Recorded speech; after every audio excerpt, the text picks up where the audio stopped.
समोसे वाला, गर्मा गर्म समोसे वाला, स्वादिष्ट और ताजे समोसे वाला।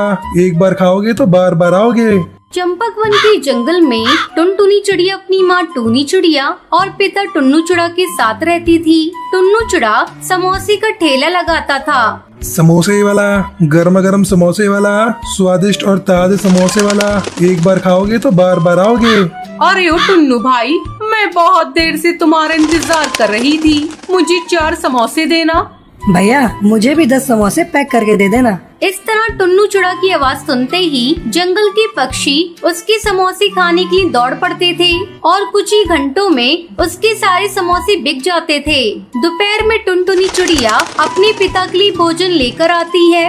पिताजी, मैं आपके लिए भोजन लेकर आई हूँ। आप भोजन कर लीजिए, तब तक मैं समोसे बनाती हूँ। ठीक है बेटी, तू ध्यान से समोसे बनाना, घी बहुत गर्म है। टुनटुनी चिड़िया समोसे बनाने लगती है और टुन्नू चिड़ा भोजन करने लगता है। ये ले, मैंने भोजन कर लिया है, अब तू घर जा। लेकिन आपने मेरा इनाम तो दिया ही नहीं। ये ले तेरा इनाम, मैं तो भूल ही गया था। टुन्नू चिड़ा टुनटुनी चिड़िया को कुछ पैसे देता है। टुनटुनी चिड़िया खुशी खुशी घर आती है। तू आ गई बिटिया, चल तू भी भोजन कर ले, मैं तेरे लिए भोजन परोस रही हूँ। इस तरह हंसी खुशी उनके दिन गुजर रहे थे।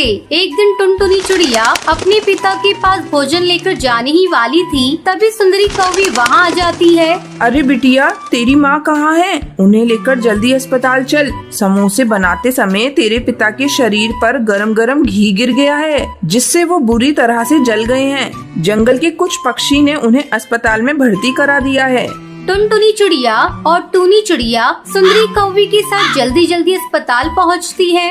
डॉक्टर, ये लो मेरे गुल्लक, इसमें से सारे पैसे ले लो, लेकिन मेरे पिताजी को ठीक कर दो। घर के सारे पैसे टुन्नू चिड़ा की लाश में खत्म हो जाते हैं। 2 दिन बाद टुन्नू चिड़ा को होश आता है, तब टूनी चिड़िया उससे मिलने जाती है।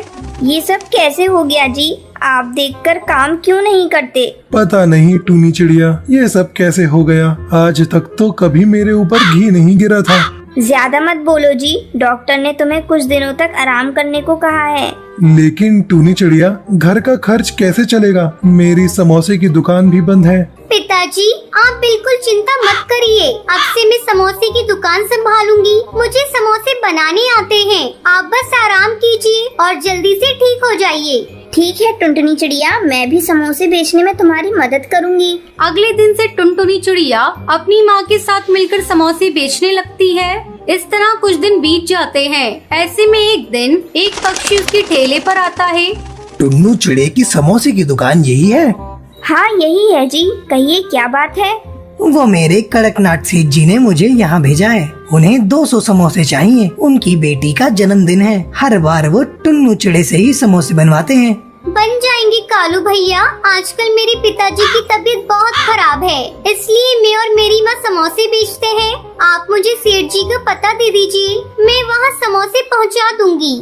कालू कौवा टुनटुनी चिड़िया को सेठ जी का पता दे देता है और साथ में 2000 रुपए भी एडवांस देता है। ये देखकर दोनों माँ बेटी खुश हो जाती है और समोसे बनाने में जुट जाती हैं। 2 घंटे की कड़ी मेहनत के बाद टुनटुनी चिड़िया और उसकी माँ मिलकर 200 समोसे बना लेती हैं और टुनटुनी चिड़िया उसे सेठ के पते पर ले जाकर पहुँचा देती है। कड़कनाथ सेठ समोसे के बचे हुए पैसे देता है, जिसे लेकर टुनटुनी खुशी खुशी अपने घर आती है। फिर वो पैसे अपने पिताजी को देते हुए बोलती है, पिताजी ये लीजिए 5000 रुपए। आज मैंने कड़कनाथ सेठ के लिए 200 समोसे बनाए हैं, उसी के ये पैसे हैं। एक साथ इतने पैसे देखकर टुन्नू चिड़ा बहुत खुश होता है। टुनटुनी, ये सब तेरी मेहनत और लगन का नतीजा है, नहीं तो हम लोग आज बर्बाद हो गए होते। कुछ दिन बाद टुन्नू चिड़ा पूरी तरह से ठीक हो जाता है और समोसे बेचने लगता है। अब समोसे बेचने में टुनटुनी चिड़िया भी उसका हाथ बटाती थी। इस तरह उनका पूरा परिवार खुशी खुशी रहने लगता है।